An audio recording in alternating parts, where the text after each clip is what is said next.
So hello friends, welcome to learn services. This is Ram Soni.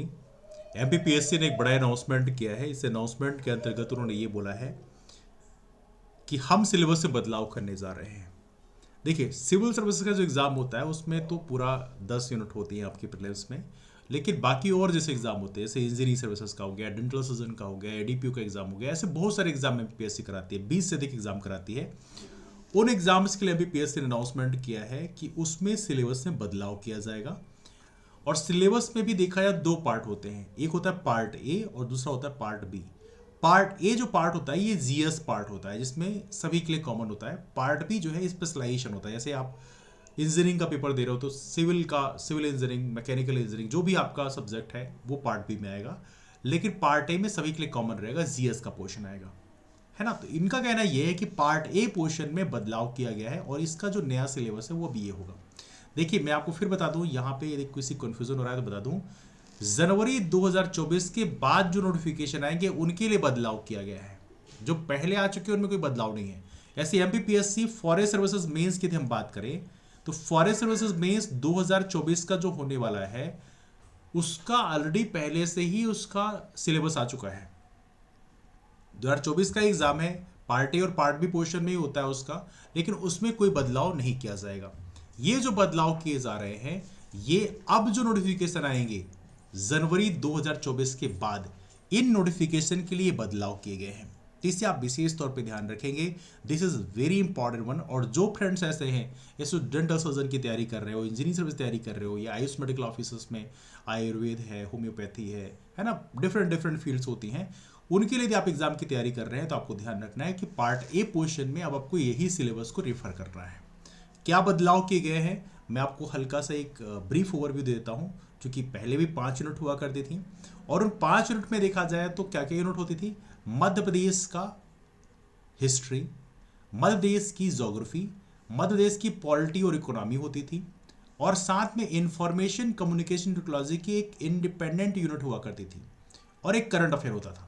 तो इसमें एक बदलाव ये किया गया है कि ये तीनों के तीनों तो सेम सेम है, सिलेबस में थोड़ा अंदर चेंज किए गए हैं जरूर। इंफॉर्मेशन कम्युनिकेशन टेक्नोलॉजी जो एक स्वतंत्र यूनिट होती थी उसको हटा के करंट अफेयर में डाल दिया गया है। मतलब इसका वेटेज काफी कम कर दिया गया। जो 10 क्वेश्चन यहां से आते थे अब वो मुश्किल से 3 या 4 क्वेश्चन आएंगे।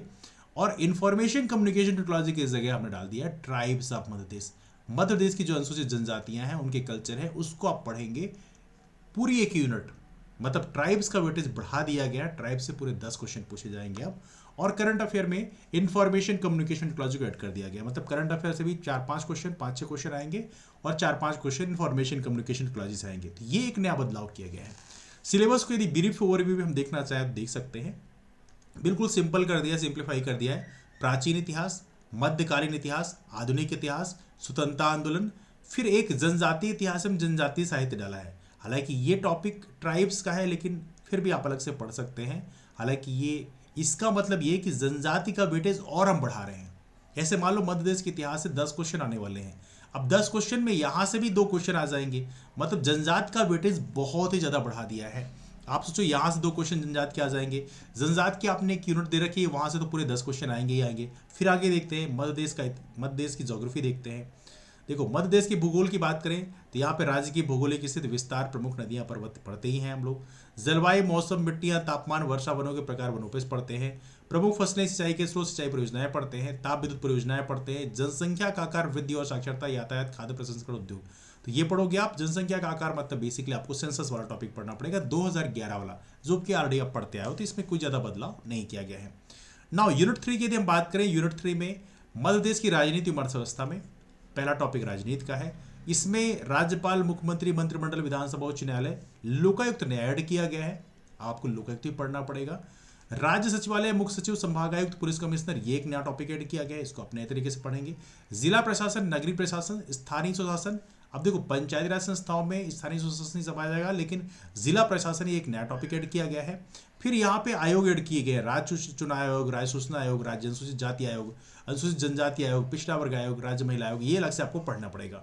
इसके अलावा अनुसूचित जाति एवं अनुसूचित जनजाति अत्याचार निरोधक अधिनियम, SC/ST एक्ट पढ़ना पड़ेगा 1989 वाला। फिर पंचायत अनुसूचित क्षेत्रों का विस्तार, पैसा एक्ट जो है 1996 वाला, इसको भी पढ़ना पड़ेगा आपको। पर्यावरण संरक्षण अधिनियम 1986 ये भी पढ़ना पड़ेगा। मध्य प्रदेश गौवंश प्रतिषेध अधिनियम 2004, तो मतलब इससे यहाँ से सेक्शन ही पूछे जाएंगे, तो इसको आपको थोड़ा डिटेल में आपको पढ़ना पड़ेगा। तो ये एक बड़ा बदलाव किया गया है, मतलब एक प्रकार से कह सकते हैं मध्य प्रदेश पॉलिटी में नए नए पार्ट ऐड किए गए हैं। तो जो लोग पहले पढ़ रखे हैं उनको ये चीज़ें अपने सिलेबस में नए ऐड करनी पड़ेगी। ना मध्य प्रदेश की इकोनॉमी की यदि हम बात करें, अर्थव्यवस्था में क्या ऐड किया गया है, पहले जैसा ही है, अर्थव्यवस्था का अवलोकन, कृषि एवं ग्रामीण विकास की स्थिति, औद्योगिक एवं आधारभूत ढांचे की संरचना विकास, शिक्षा स्वास्थ्य कौशल विकास, सतत विकास लक्ष्य, ये एक नया टॉपिक ऐड किया है। सतत विकास लक्ष्य में विशेष तौर याद रखना सस्टेनेबल डेवलपमेंट गोल्स, कुल 17 गोल है। यूनाइटेड नेशंस का सस्टेनेबल डेवलपमेंट गोल्स है, 2015 से लेके 2030 तक का हमारा ये लक्ष्य है। इसमें कुल 17 गोल रखे गए हैं, इनके बारे में थोड़ा डिटेल में आपको पढ़ना पड़ेगा, कौन कौन से गोल्स हैं। उन गोल्स में आपसे पूछ लेगा चौथा गोल कौन सा है, पांचवा गोल कौन सा है, तो ये भी जानकारी आपको होनी चाहिए। इसके अलावा बहुआयामी गरीबी सूचकांक में मध्य प्रदेश की स्थिति, ये टॉपिक भी आपको यहाँ पे पढ़ना पड़ेगा। तो यहाँ पे आप देख सकते हैं कोई बड़ा चेंज नहीं है, लेकिन थोड़ा थोड़ा चेंज किया गया है। सबसे बड़ा चेंज है यूनिट 4 में पूरा का पूरा जनजातियां डाल दी गई हैं। अब देखो जनजातियों में देखा जाए तो जनजाति से जुड़े हुए क्वेश्चन ऑलरेडी आपको यूनिट 1 में पढ़ रहे हैं। फिर पॉलिटी में भी आपको थोड़ा थोड़ा जनजाति से एक क्वेश्चन आ सकता है, तो 3 क्वेश्चन तो वहां से आ जाएंगे, 10 क्वेश्चन यहाँ से आ जाएंगे। मतलब जनजाति का वेटेज कितना कर दिया, 13-14 क्वेश्चन अब यहाँ से आएंगे। दैट इज होना ह्यूज, आने वाले कल में बहुत बड़ा पोर्शन रोल प्ले करेगा। इसके अलावा यूनिट 5 में क्या है, करंट अफेयर। करंट अफेयर के साथ में इंफॉर्मेशन कम्युनिकेशन टेक्नोलॉजी है। तो मध्य प्रदेश का और राष्ट्रीय, मध्य प्रदेश की महत्वपूर्ण समसामयिक घटनाएं, जनजाति कल्याण, जन कल्याणकारी योजनाएं, चर्चित व्यक्तित्व, महत्वपूर्ण स्थान, ये पूछा आता है। कंप्यूटर, आर्टिफिशियल इंटेलिजेंस, ये सारा टॉपिक ये आपका है। तो कुल मिला के देखा जाए तो सिलेबस में कोई बहुत चेंज नहीं किया गया है, लेकिन ट्राइब्स का पोर्शन न ऐड होने से अब पिक्चर काफ़ी बदली हुई नजर आएगी, है ना। मतलब ट्राइब्स को आप विशेष वेटेज देकर आप पढ़ोगे। जैसे पहले हम लोग आमतौर पे इंफॉर्मेशन कम्युनिकेशन टेक्नोलॉजी में बहुत परेशान होते थे, लेकिन उसका वेटेज काफ़ी कम कर दिया है। यहाँ से मेनली अब 3 से 4 क्वेश्चन आएंगे, लेकिन ट्राइब्स आपको विशेष तौर पे पढ़ना पड़ेगा। तो ये सिलेबस में एक नया बदलाव किया गया है। अभी इसकी बात करें कि इसका सिलेबस हमें कैसे कंप्लीट करना है, तो उसके बारे में सिलेबस डिकोड हम करेंगे, तो वहाँ पे डिस्कस करेंगे। हालांकि आप लोग प्रयास करें मध्य प्रदेश की कोई भी अच्छी किताब आप उठा लीजिए, उसमें ये सारे पोर्शन मिल जाएंगे। इंफॉर्मेशन कम्युनिकेशन टेक्नोलॉजी जरूर आपको अलग से पढ़नी पड़ेगी, लेकिन मध्य प्रदेश की कोई भी अच्छी किताब उठा लीजिए, कोई भी। जैसे इस समय मार्केट में एक बड़ी फेमस किताब चल रही है परीक्षा धाम, आप इससे पढ़ सकते हैं, इसमें बहुत सारी चीज़ें आपको मिल जाएंगी। इसके अलावा करंट अफेयर की बात करें तो करंट अफेयर में बहुत सारी किताबें, एग्जामपीडिया है ना, या इसके अलावा इंडियन करंट अफेयर यदि आपको पढ़ना है तो वहाँ पे स्पीडी जैसी किताबों का प्रेफर कर सकते हैं ना।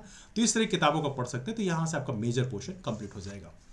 तो आपके पास मन में कोई डाउट्स तो आप लोग कमेंट करके पूछ सकते हैं। इसके अलावा हमारे पास इसका बैच भी उपलब्ध रहेगा, तो आप लोग बैच भी ज्वाइन कर सकते हैं। उसकी फीस वैसे 1999 रुपये है, लेकिन अगले 5 दिन यदि आप ज्वाइन करते हो तो उसकी फीस हम लोग करेंगे, that is gonna be 999 rupees. 999 रुपये में आप इस पार्ट ए पोर्शन के लिए बैच को ज्वाइन कर सकते हैं। इसकी इन्फॉर्मेशन हमारे नंबर पर ले सकते हैं, नंबर है 8826033084। इस नंबर पर मैसेज कर सकते हैं कि I want to join part a portion batch course, तो आपको वहां पे सारी इन्फॉर्मेशन दे दिया जाएगा।